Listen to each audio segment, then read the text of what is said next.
Assalamualaikum warahmatullahi wabarakatuh.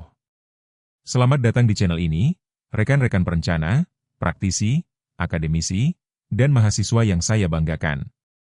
Hari ini kita akan membedah sebuah topik visioner yang mengawinkan teknologi mutakhir dengan urat nadi perekonomian global, yaitu revolusi metaverse logistik pelabuhan berbasis AI. Kita tahu bahwa pelabuhan adalah gerbang ekonomi, namun di abad ke-21 ini, manajemen infrastruktur fisik saja tidak lagi cukup. Kita memerlukan paradigma baru yang mampu mengintegrasikan aspek produktivitas, keberlanjutan lingkungan, dan keselamatan secara simultan. Dalam paparan ini, saya akan membawa sebuah studi kasus empiris dari Pelabuhan Busan, Korea Selatan, serta bagaimana implikasi strategisnya untuk mewujudkan visi besar poros maritim Indonesia. Pembahasan ini bersumber dari artikel yang berjudul Artificial Intelligence-Based Smart Port Logistics Metaverse for Enhancing Productivity, Environment, and Safety in Port Logistics, A Case Study of Busan Port, karya Sim dan rekan-rekan. Selanjutnya, mari kita bedah bagaimana transformasi cyber physical system ini bekerja. Tapi, sebelum kita masuk ke dalam solusi digitalnya, mari kita pahami terlebih dahulu akar permasalahan nyata yang dihadapi oleh dunia maritim modern pada halaman berikutnya. Rekan-rekan sekalian, dalam dunia transportasi maritim, kita kerap terjebak dalam apa yang disebut sebagai modern maritim trilema atau trilema maritim modern. Ketika kita mencoba mengoptimalkan satu sektor secara tradisional, sektor lainnya pasti akan dikorbankan.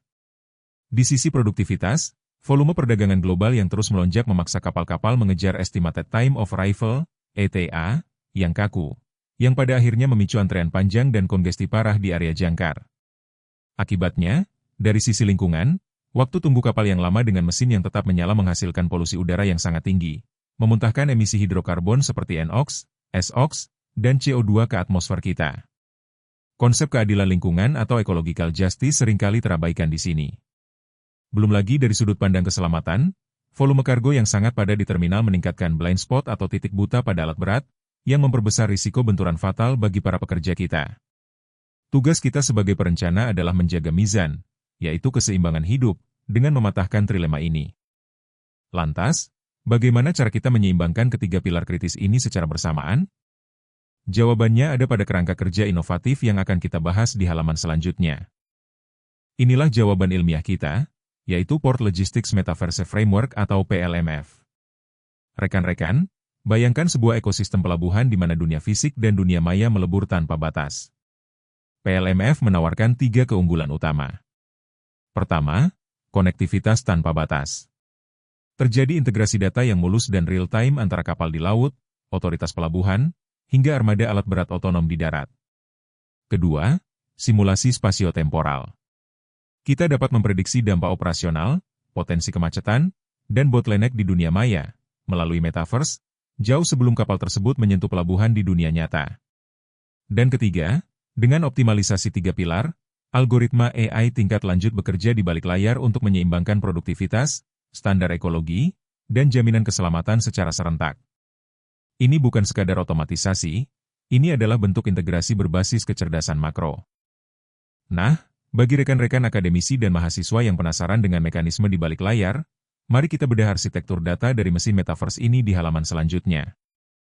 Mari kita lihat isi dapur teknologinya. PLMF secara kontinu mengubah miliaran titik data sensor mentah menjadi kebijaksanaan operasional yang proaktif. Proses ini terbagi menjadi 3 arsitektur utama. Di hulu, kita memiliki data mentah dari sensor lapangan, mulai dari ICE untuk trajektori kapal, IoT untuk telemetri alat berat, hingga PAKMS untuk memantau kualitas udara dan emisi secara real-time. Data mentah ini kemudian dialirkan ke inti AI sebagai pusat pemurnian data. Disinilah riset-riset transportasi kelas dunia bermain, menggunakan pendekatan matematika canggih seperti multi-channel Chonvel STM untuk prediksi spasial, deep collaborative learning untuk integrasi multi-agen, serta Neural ODEN Reinforcement Learning untuk optimasi rute. Hasil akhirnya adalah output keputusan metaverse yang sangat presisi, seperti prediksi ETA yang akurat, peta sebaran emisi yang dinamis, dan deteksi risiko spasial untuk keselamatan. Setelah memahami arsitektur datanya, mari kita telusuri pilar pertamanya secara lebih mendalam, yaitu optimasi produktivitas pada halaman berikutnya. Mari kita bicara fakta operasional. Tantangan terbesar pelabuhan global saat ini adalah sekitar 70% kapal gagal memenuhi ETA statis akibat anomali cuaca dan antrean pelabuhan. Pendekatan konvensional biasanya bersifat pasif. Namun, melalui solusi metaverse, AI mengintegrasikan lintasan historis kapal, ais, dan data meteorologi laut secara spasial. Hasil operasionalnya luar biasa, yaitu sistem mampu melakukan dynamic berth planning secara otomatis. Sistem akan mengatur ulang jadwal sandar dan memerintahkan kapal di tengah laut untuk menyesuaikan kecepatannya. Jika pelabuhan penuh, kapal diinstruksikan memperlambat laju sejak awal, sehingga menghemat bahan bakar bunker dan mencegah penumpukan di area jangkar. Perhatikan grafik di layar, yaitu ketika metode tradisional memberikan estimasi keliru hingga 1031 menit, prediksi AI mampu memangkas dan mengoreksinya menjadi sangat presisi di angka 210 menit. Ini adalah revolusi efisiensi. Efisiensi waktu ini secara langsung berdampak positif pada lingkungan. Mari kita beralih ke halaman selanjutnya untuk melihat pilar kedua, yaitu keberlanjutan. Sebagai perencana yang bertanggung jawab, kita memiliki amanah moral untuk menjaga bumi. Melalui pendekatan deep collaborative learning, pilar lingkungan dioptimalkan lewat 3 langkah cerdas. Pertama, pelacakan sumber presisi. Sensor IoT mampu mengisolasi dan mendeteksi dari mana jejak karbon berasal, yaitu apakah dari pergerakan kapal yang berjalan lambat atau dari mesin diesel alat berat lawas di terminal. Kedua, simulasi dispersi udara. AI memodelkan secara real-time kemana polutan seperti NOx, SOx, dan CO2 akan bergerak di tiup angin, apakah menuju wilayah pelabuhan atau ke kota pesisir tempat masyarakat tinggal. Ketiga, optimalisasi rute energi. Sistem memberikan rekomendasi kecepatan navigasi yang optimal agar emisi gas buang kapal tetap mematuhi standar Carbon Intensity Indicator, CII, global. Transportasi maju tidak boleh mengorbankan kesehatan generasi mendatang. Namun, pelabuhan yang hijau dan produktif tidak akan berarti apa-apa jika mengabaikan faktor keselamatan manusia. Mari kita lihat implementasi pilar ketiga pada halaman selanjutnya. Di area pelabuhan yang super padat, aspek keselamatan seringkali menjadi titik lemah. Dengan memanfaatkan teknologi Neural ODE, PLMF mampu melakukan pencegahan insiden spasial secara proaktif.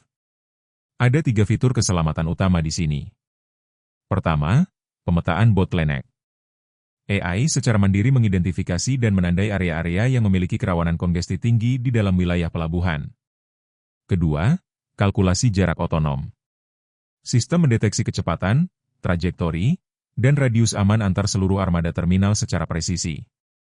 Dan yang paling mengagumkan adalah peringatan dini cerdas. AI mampu memprediksi potensi persilangan rute yang berbahaya dalam hitungan milidetik sebelum benturan fisik benar-benar terjadi.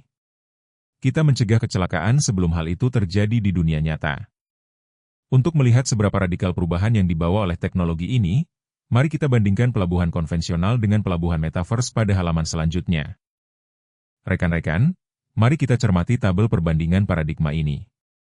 Pergeseran ini merubah total cara kita mengelola aset transportasi.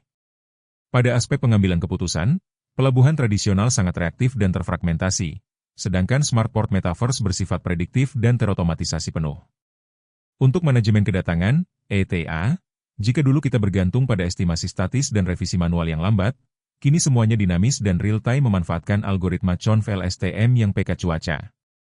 Di sisi manajemen emisi, kita bergeser dari sekadar pelaporan historis pasca operasi, yang sifatnya sudah terlambat, menjadi simulasi peta polusi secara real-time. Terakhir, pada manajemen keselamatan, kita tidak lagi merespons pasca insiden menggunakan CCTV manual, melainkan melakukan mitigasi risiko proaktif di domain spasial. Inilah lompatan teknologi yang sesungguhnya. Mungkin di antara kita ada yang bertanya, apakah sistem ini sudah teruji secara empiris? Mari kita lihat bukti validasinya di lapangan pada halaman berikutnya. Sains yang baik selalu membutuhkan validasi empiris yang kokoh. Di hadapan kita adalah visualisasi uji coba komprehensif menggunakan jutaan titik data ICE historis kapal di Pelabuhan Busan pada tahun 2021. Coba perhatikan peta sebelah kiri, sebelum PLMF. Area berwarna merah dan oranye pekat menunjukkan tingkat kongesti lalu lintas maritim yang luar biasa parah, di mana kapal-kapal saling menumpuk menunggu giliran sandar. Sekarang, alihkan pandangan rekan-rekan ke peta sebelah kanan, sesudah PLMF diimplementasikan. Kompleksitas spasial tersebut berhasil diurai secara drastis. Penerapan AI prediktif terbukti mampu meminimalisir kongesti lalu lintas maritim dan menghapus waktu tunggu berlebih di pelabuhan secara signifikan. Data tidak pernah berbohong. Lalu, jika diukur secara angka ekonomi dan parameter ekologi, Apa dampak konkret yang berhasil dicapai? Mari kita buka halaman selanjutnya. Mari kita bicara angka-angka keberhasilan yang sangat disukai oleh para manajer pelabuhan dan perencana anggaran. Pertama, dari segi ketepatan waktu kapal, tingkat punctuality kapal meningkat tajam. Rata-rata error atau kesalahan waktu kedatangan, ETA, merosot drastis dari yang tadinya 121 menit menjadi hanya 25 menit. Kedua, dari sisi potensi pendapatan tahunan, sistem ini menghasilkan ekstra revenue langsung sebesar 7,3 juta dolar. Mengapa? Karena peningkatan throughput bongkar muat yang optimal memungkinkan satu kuai kren memproses jauh lebih banyak kontainer tanpa kita perlu menambah aset fisik baru. Dan yang paling membahagiakan, terjadi reduksi emisi karbon yang masif. Penurunan drastis waktu tunggu kapal dengan mesin menyala di area berlabuh secara langsung membersihkan polusi udara pelabuhan secara terukur. Ekonomi untung, ekologi terjaga.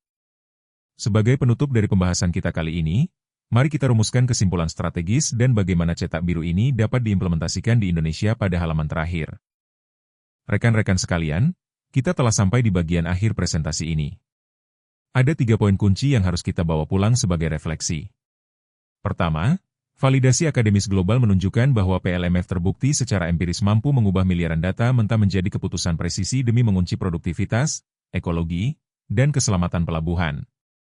Kedua, ini merupakan keharusan strategis Indonesia.